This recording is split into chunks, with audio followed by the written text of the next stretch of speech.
That is mine. Thank you.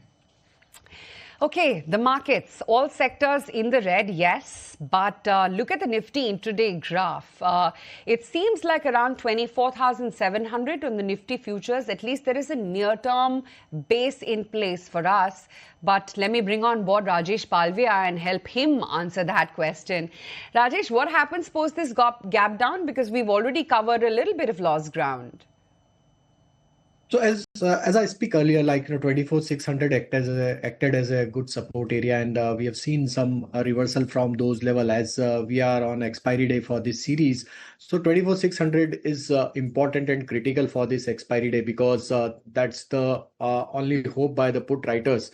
So I think if we able to defend this 24,600, some pullback action would be there. But yes, 24,800 would be tough to cross as a lot of liquidation post opening are happening on the put writers side.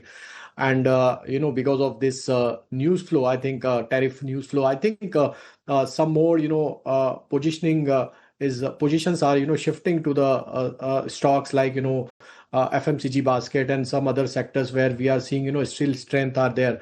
So I think that kind of trading behavior is likely to happen during the day. So at this juncture, one needs to focus on the stocks where strength is there, the stocks which are trading about 20-day moving average and holding the breakouts which was there in the near term as well as on the short term chart. So I think post opening, some of the stocks where we are focusing, first one is Geo Financial, very strong buying action post opening, and I think the way stock is now comfortably holding about 320 level, I think this stock is showing strength, and we could see further more upside for this counter, possible upside towards 340, 345 we may see in the near term. So I think one should try to focus because this is not the time to go short as already most of the stocks are already opened on the lower side. So again, risk of short trap would be there in this market. Yes, below 24,600, one can look for going short if you want to play on the short side. But I think this is the time where one can look for stocks where some pullback action would be there for the trading point of view. So Britannia is also looking attractive from the FMCG basket. Asian Paint is already absorbed whatever volatility based on the earnings. So I think Asian Paint is also showing sign of some buying interest from the lower level. So here also one can focus. This is all purely domestic oriented story. So I think Asian Paint can give some pullback from here. And we are projecting target of 2450, 2470 for this counter. Keep your stop loss towards 2380 to buy an accumulate Asian Paint also.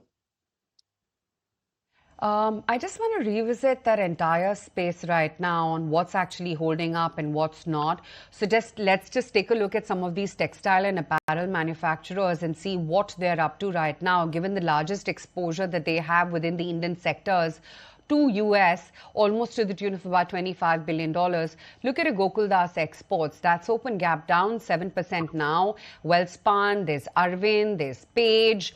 There's Vardhman Textiles, there's KPR Mills. All these stocks are seeing quite a bit of knee-jerk reaction. Pharma, of course, remains to be the big question mark, but there too, let's revisit what these stocks are up to, given that it is, no doubt, a sizable $11 billion of exports that we do to the US. Nifty Pharma, yes, it's down 0.5%, but Sun Pharma, DRL, Lupin, Oro Pharma, Cipla, Zydus Life Sciences, all these tend to be sensitive sectors, or stocks rather.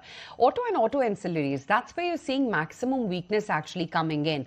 Tata Motors, of course, after that very big acquisition that they've made of Iveco, and we're going to be talking in greater detail about that. Well, Tata Motors, the gap down has got covered into M&M after an excellent set of numbers. That stock is a little bit lukewarm in trade, and I say lukewarm because it's been one of the leadership names in the markets. But look at some of the auto ancillaries. Motherson Sumi, Samvardhana Motherson, Bharat Forge, Bosch, Sundaram Fasteners, Sona BLW. These are the stocks which are taking the hardest knock right now as we speak. In fact, Sona is down quite a fair bit. The agro exports as well. KRBL, LT Foods, Avanti Feeds, Apex Frozen, all these stocks are also, the entire sensitive list. So these also tend to get impacted. And then gems and jewelry, while a large part of the export market is still pretty much within the organized sector. But let's just revisit what the listed players are up to. Titan, PC Jewelers, Kalyan, Rajesh Exports, etc. will get impacted for sure. So this is the entire segment of the market which currently is reacting to that news of a possible 25% tariff. What's holding